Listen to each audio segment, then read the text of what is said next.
السلام عليكم ورحمة الله. الحمد لله رب العالمين، والصلاة والسلام على خاتم الأنبياء والمرسلين وعلى آله وأصحابه ومن تبعهم ودعا بدعوتهم إلى يوم الدين. أما بعد، أعوذ بالله من الشيطان الرجيم. بسم الله الرحمن الرحيم. ما كان محمد أبا أحد من رجالكم ولكن رسول الله وخاتم النبيين. صدق الله العظيم. আন্তর্জাতিক মজলিসে তাহাফুজে খতমে নবুয়তের উদ্যোগে আয়োজিত আজকের এই খতমে নবুয়ত সম্মেলনে উপস্থিত সংগ্রামী সভাপতি, উপস্থিত খতমে নবুয়তের ধারক বাহক প্যারা নবী মুহাম্মদুর রাসূলুল্লাহ সাল্লাল্লাহু আলাইহি ওয়াসাল্লামের আশিক ও প্রিয় উম্মতেরা, এটা আমাদের জন্য অত্যন্ত দুঃখজনক বিষয় যে বাংলাদেশের মতো একটি মুসলিম দেশ, পৃথিবীর দ্বিতীয় বৃহত্তর সংখ্যাগরিষ্ঠ মুসলিম দেশ, এই বাংলাদেশে আলেম ওলামারা যত দীর্ঘকাল ধরে খতমে নবুয়তের সংরক্ষণের জন্য, রাষ্ট্রীয়ভাবে খতমে নবুয়তের হেফাজতের জন্য দাবি এবং আন্দোলন করে আসছে, দাবি জানায় আসছে, আমার মনে হয় কোনো একটি সুনির্দিষ্ট দাবিতে এত সুদীর্ঘ সংগ্রামের ইতিহাস বাংলাদেশে বিরল। আমরা সেই বাংলাদেশের স্বাধীনতা পরবর্তীকালে 1980-র দশক থেকে দেখে আসছি যে এই খতমে নবুয়তের দাবি নিয়ে ঢাকার রাজপথে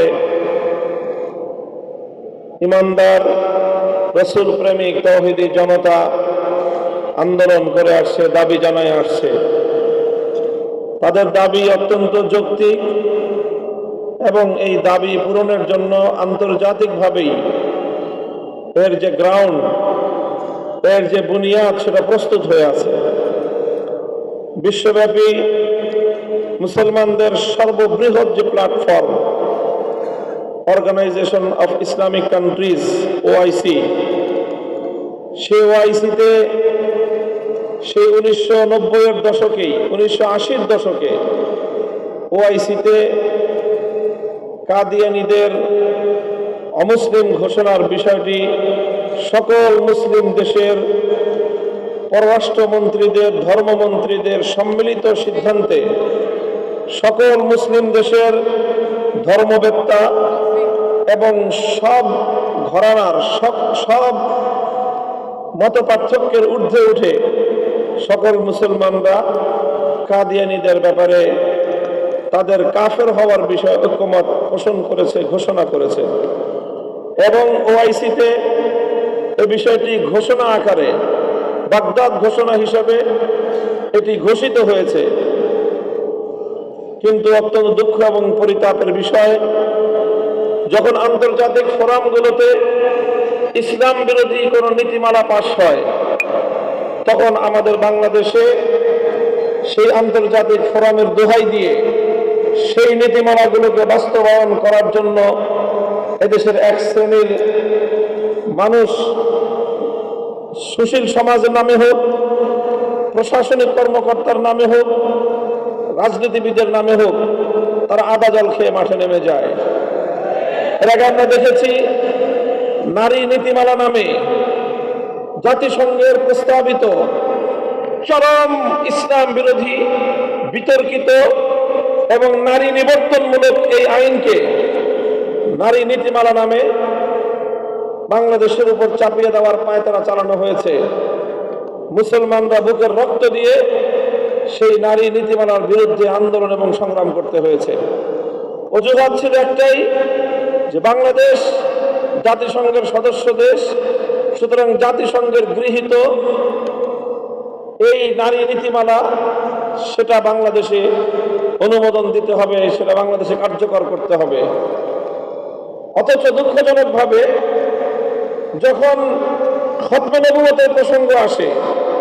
যেই খতমে নবুয়ত ওআইসিতে যার প্রতিষ্ঠাতা অন্যতম সদস্য হলো বাংলাদেশ, স্বাধীনতা পরবর্তীকালে 1972 সালে বাংলাদেশ সেই ওআইসির অন্তর্ভুক্ত হয়। বাংলাদেশ বিরোধী ভারতের চরম রক্তচক্ষুকে উপেক্ষা করে বাংলাদেশকে ওআইসিতে অন্তর্ভুক্ত হতে হয়েছে। সে ওআইসি, যেটি সারা পৃথিবীর মুসলমানদের সর্ববৃহত্তর প্ল্যাটফর্ম, সেখানকার বাগদাদ ঘোষণাকে প্রায় আজ 4 দশক অতিক্রান্ত হওয়ার পরেও, 40 বছর অতিক্রান্ত হওয়ার পরেও বাংলাদেশে রাষ্ট্রীয়ভাবে তার কোনো কার্যকারিতা আমরা দেখতে পাই না। মধ্যখানে শুধু একবার 2001 সালের পরে জোট সরকারের প্রধানমন্ত্রী তৎকালীন বেগম খালেদা জিয়ার শাসনামলে শুধু একটা ঘোষণা এসেছিল, সামান্য কিছু বিষয়, যেই ঘোষণার মাধ্যমে কাদিয়ানী ধর্মাবলম্বীদের প্রবর্তিত, তাদের প্রচারিত বিভিন্ন বিতর্কিত এবং ঈমান বিধ্বংসী, আকীদা বিধ্বংসী, ইসলাম বিরোধী বইপত্র, সেগুলোর প্রচারণার উপর নিষেধাজ্ঞা আরোপ করা হয়েছিল। এমনকি তাদের প্রচারিত কোরআন অনুবাদের নামে বিকৃত কোরআনের অনুবাদকেও এটার প্রচারণা এবং প্রকাশনার উপর নিয়ন্ত্রণ আরোপ করা হয়েছিল। কিন্তু অজ্ঞাত কারণে আমরা দেখি যে এই বিষয়টি আর কখনোই বাংলাদেশে আইনিভাবে বাংলাদেশে এটি কার্যকর করার কোনো উদ্যোগ রাষ্ট্রীয়ভাবে আজও পর্যন্ত আমরা লক্ষ্য করতে পারিনি। অথচ বিষয়টি অত্যন্ত সিম্পল। যখনই এদেশের তৌহিদি জনতা, এদেশের ধর্মপ্রাণ মুসলমানেরা কাদিয়ানীদের বিরুদ্ধে তাদেরকে রাষ্ট্রীয়ভাবে অমুসলিম ঘোষণার দাবি নিয়ে মাঠে নামে, আন্দোলন করে, সংগ্রাম করে, তখন এক শ্রেণীর মানুষ এই মুরগিচোরা কবির চৌধুরীদের, মুরগিচোরা শাহরিয়ার কবিরদের মতো এই জাতীয় কিছু লোক তখনই কাদিয়ানীদের পক্ষে নেমে একটা সুর তুলে সংখ্যালঘু নির্যাতন, সংখ্যালঘু নির্যাতন। আমরা দ্ব্যর্থহীন ভাবে বলেছি, কাদিয়ানীদের ব্যাপারে আমাদের একটাই দাবি, সেটা হলো যে তাদেরকে ইসলামের ধর্মের পরিচয় ব্যবহার করে সাধারণ ধর্মপ্রাণ মুসলমানদের সঙ্গে প্রতারণামূলক আচরণ থেকে তাদেরকে নিবৃত্ত করতে হবে। এটা বাংলাদেশের প্রচলিত যে কোনো আইন, যে কোনো সভ্য দেশের আইন অনুযায়ী প্রতারণা একটি ভয়ঙ্কর জঘন্য ক্রিমিনাল অপরাধ।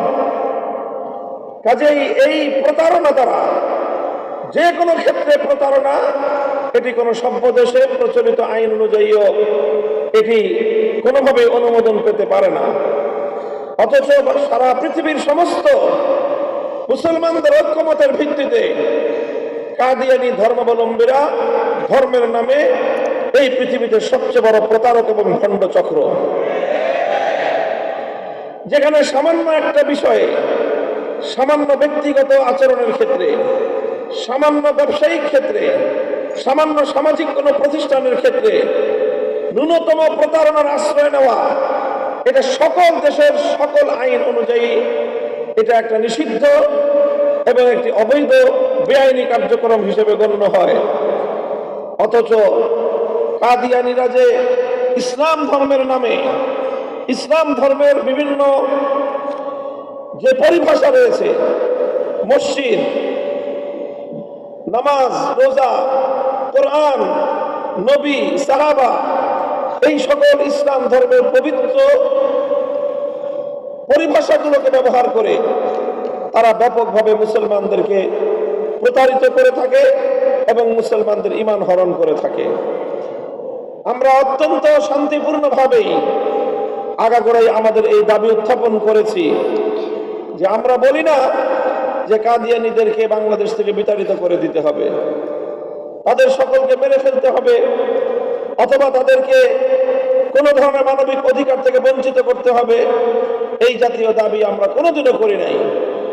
আমাদের একটাই দাবি, সেটা হলো যার যার ধর্মীয় আইডেন্টিটি তাকে যথাযথভাবে প্রদান করতে হবে।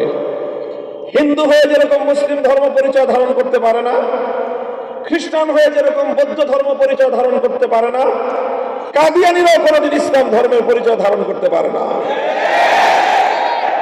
এই বিষয়টি বাংলাদেশে রাষ্ট্রীয় আইনে পরিণত করে অথবা প্রচলিত যে কোনো আইনের আওতায় ওআইসির ঘোষণাকে রাষ্ট্রীয়ভাবে বাংলাদেশে কার্যকর করার উদ্যোগ গ্রহণ করতে হবে।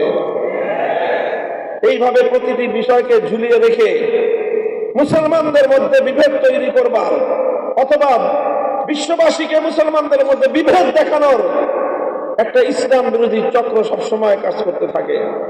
তারা দেখাতে চায় যে এই যে আহমদীয় মুসলিম জামাত, এদের সঙ্গে অন্য মুসলমানদের বিরোধ, এই বিরোধ দেখিয়ে মুসলিম জাতিকে বিশ্ব দরবারে হেয় প্রতিপন্ন করা হয়, মুসলমানদেরকে বিবেক পরায়ণ জাতি হিসেবে চিহ্নিত করবার পায়তারা চালানো হয়।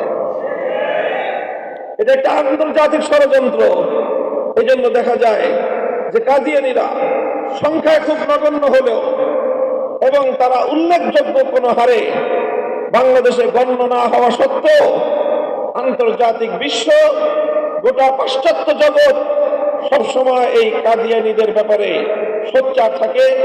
তাদের নিরাপত্তার ব্যাপারে তারা সবসময় সোচ্চার এবং সজাগ থাকে। কারণ আসলে মূলত কাদিয়ানীদের মাধ্যমে ব্রিটিশরা যে উদ্দেশ্যে কাদিয়ানীদেরকে তৈরি করেছিল, কাদিয়ানী ধর্মমতকে তারা যে উদ্দেশ্যে সৃষ্টি করেছিল, মুসলমানদেরকে বিভক্ত করা, মুসলমানদেরকে বিভ্রান্ত করা, সেই অপতৎপরতা এবং তাদের সেই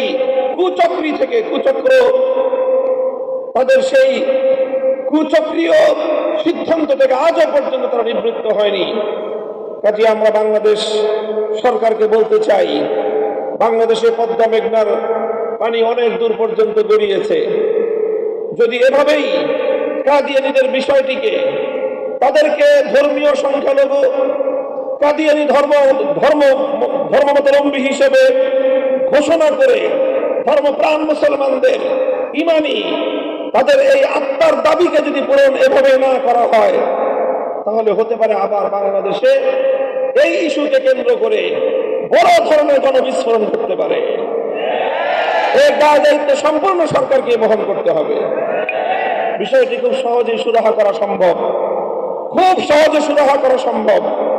ওআইসির রেফারেন্স থাকা সত্ত্বেও এই কাদিয়ানী বিষয়কে ইস্যুকে পাশ কাটিয়ে যাওয়া অন্তত দ্বিতীয় বৃহত্তম মুসলিম রাষ্ট্র হিসেবে বাংলাদেশের জন্য কোনোদিনই শোভনীয় হতে পারে না।